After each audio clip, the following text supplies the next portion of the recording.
Momentum is building in the Liberals to dump net zero ahead of tomorrow's party room showdown in Canberra. After Trudy McIntosh in Canberra, Trudy, so this could have big implications for Susan Lee's leadership.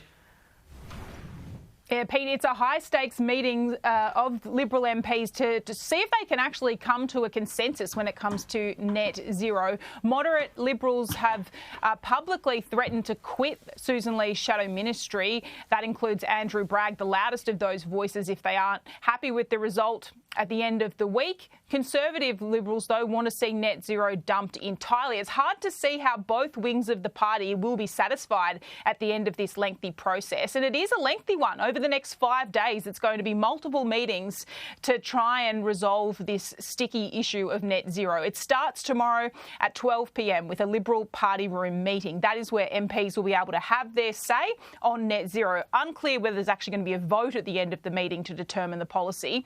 On Thursday at 9 a.m, there is going to be a Liberal shadow ministry meeting, a smaller grouping of Susan Lee's team to lock in that position. From there, 3 representatives of the Liberal Party, 3 from the National Party will meet over several days to try and reach a coalition consensus. That position will then be put to the joint party room on Sunday, a virtual meeting to see if they can finally reach an agreement or whether the 2 coalition parties will split up once again. One of the main leadership rivals for Susan Lee is Angus Taylor, a Conservative. This morning asked to give an ironclad guarantee that there won't be a challenge. Have a look. I won't preempt the outcome of the party room, but I am very confident that we will move to apply Liberal values to solve the problem of getting emissions down and, most importantly, making sure that life is affordable again for Australians. Will you categorically rule out a challenge to Susan? That's not something we're planning. It's not something I'm focused on. I'm focused on what I just described. Not something we're planning, Pete, hardly a categorical guarantee, but at this stage, the task for Susan Lee is to find a policy position that everyone in her party can unite behind, and that may be an impossible task. All right, we shall see. Trudy, thank you. Let's keep that conversation going now with the Shadow Industrial Relations Minister, Tim Wilson. Good to see you this morning, Tim. So what's your argument going to be tomorrow and this week? Well, I'm going to save that for the party room, but one of the things I am going to be very clear about is that we should be setting sovereign targets that work for Australia. One of the most bizarre things that has happened in the past week is that people seem comfortable with the idea that we should abandon sovereign targets for Australia and choose globalist targets, like saying we should prioritise international treaties or OECD averages over targets that Australians decide for our country. I'm in the sovereign camp. I believe in targets we set for our national interest, not deferring to international institutions or globalist standards. So that sounds like Paris. What would you prefer, Paris or net zero? Well, this is what I said. It makes more sense to me that we set sovereign targets like net zero, that we control, we define, and then we go on and develop a plan on how to implement on Liberal principles, exactly as Angus Taylor said, than saying that we're going to turn around to Paris or the OECD averages. I find the idea that we would outsource to a globalist standard like the average of OECD emissions, frankly, bizarre. And I don't really see that that's a tolerable policy. So do you think that there needs to be a date set in stone? Well, I've written previously that when we adopted net zero by 2050 and 2021, it was because we had a plan about how we were going to get there. It was built on things like the role of green hydrogen. Since then, green hydrogen has collapsed. So we need to be honest about what's achievable and with what time frame. So I'm understand why there needs to be a revisiting of the time frame, but has to be towards an intent of decarbonisation and towards a bigger objective. What does this mean for Goldstein, Tim? How are you going to sell that to Goldstein for the next election?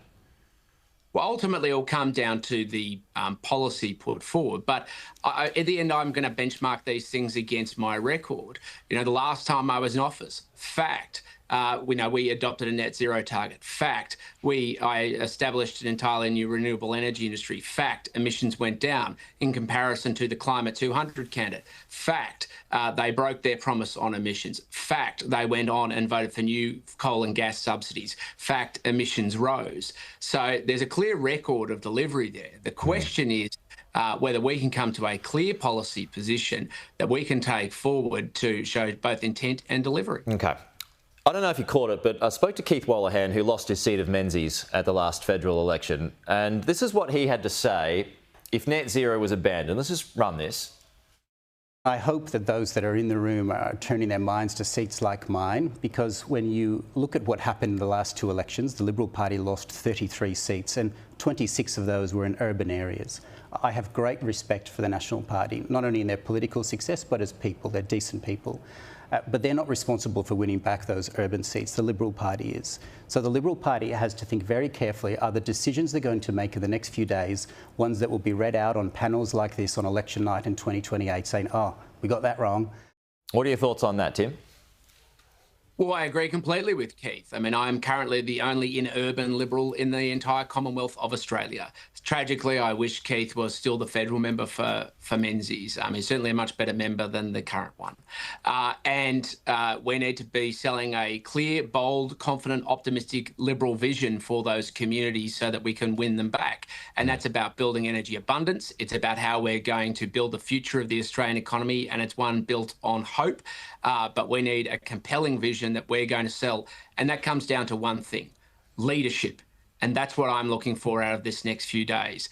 Leadership, because that's going to be the difference between whether we get through this debate or not. And that's one of the things that I'm concerned about at the moment. Is that a warning to the leader, Susan Lee? I've said consistently I'm looking for leadership, because that's the way through this debate. And it's very important that people step up, they rise to the challenge, because we've got to take the whole of Australia forward together. Because that's the basis that we're going to be successful as a political movement and define ourselves for the 21st century. Is she the right leader to go forward for the Liberal Party? Well, as I've said already, that's what I'm looking for in the next coming days. But it's very clear to me that we need clear leadership to drive through this conversation. It's up to all of us to do that. And that's certainly the approach I'm going to be taking to make sure that we get through this conversation. That doesn't sound like a key endorsement.